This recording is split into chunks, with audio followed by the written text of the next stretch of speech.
Le nom coranique de Jésus, un nom familier.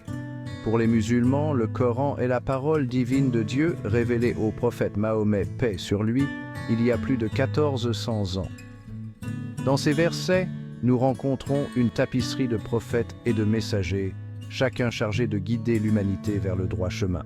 Parmi ces personnages vénérés, nous trouvons un nom qui résonne profondément chez les chrétiens, Issa. Bien que le nom puisse paraître inconnu au premier abord, il désigne un personnage connu et aimé de milliards de personnes, Jésus. Le Coran, dans son texte arabe, ne désigne pas Jésus par le nom couramment utilisé dans le monde occidental. Il est plutôt connu sous le nom d'Issa. Cette différence, cependant, n'est pas une différence d'identité, mais plutôt le reflet d'une évolution linguistique et de nuances culturelles. Pour comprendre l'essence de Jésus dans la tradition islamique, nous devons d'abord nous pencher sur les origines et la signification de ce nom. L'utilisation de Issa dans le Coran au lieu de Jésus nous rappelle avec force l'interdépendance des langues et la manière dont les noms transcendent les frontières culturelles. Cela nous encourage à regarder au-delà de la surface de la nomenclature et à approfondir l'histoire et la révérence commune qui lie ces deux foi abrahamiques. Dévoiler Issa. Un voyage linguistique. Le nom Issa, tel qu'il apparaît dans le Coran, n'est pas une création de la tradition islamique, mais plutôt le reflet du paysage linguistique de l'époque et de la région. Linguistiquement, Issa trouve ses racines dans la langue araméenne, la langue parlée par Jésus lui-même et ses contemporains dans la Palestine du 1er siècle. En araméen, Jésus aurait été connu sous le nom de Yeshua, un nom étroitement lié au nom hébreu Yehoshua, qui signifie Yahvé et le salut. Le passage de Yeshua à Issa est un exemple fascinant d'évolution linguistique. Lorsque l'araméen a cédé la place au syriaque, un dialecte qui lui est étroitement apparenté, Yeshua s'est transformé en Isho.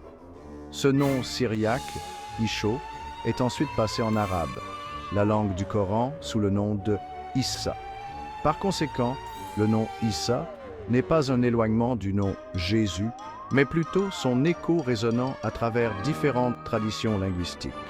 Il souligne le contexte historique et géographique de la vie et des enseignements de Jésus, nous rappelant que le message de monothéisme qu'il a prêché était enraciné dans un temps et un lieu précis. Écho dans l'histoire, Issa et ses homonymes. Le nom Issa, ou ses variantes, n'est pas apparu isolément. L'histoire regorge de personnages portant des noms similaires, soulignant encore l'interdépendance des cultures et des langues à travers le temps. Dans l'Ancien Testament, nous rencontrons Josué, le successeur de Moïse, qui a conduit les Israélites vers la terre promise. Son nom en hébreu, Yehoshua, partage la même racine que Yeshua, le nom araméen de Jésus. En sortant du cadre des textes religieux, on retrouve ce nom dans d'autres cultures anciennes. Les Grecs, au cours de leurs interactions avec les Perses, ont rencontré un nom similaire, Ésaü.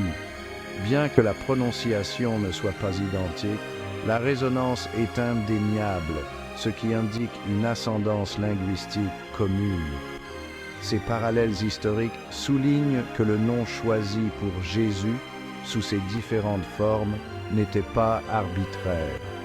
Il était porteur d'un poids de sens, souvent associé au leadership, à la délivrance et à une relation étroite avec le divin.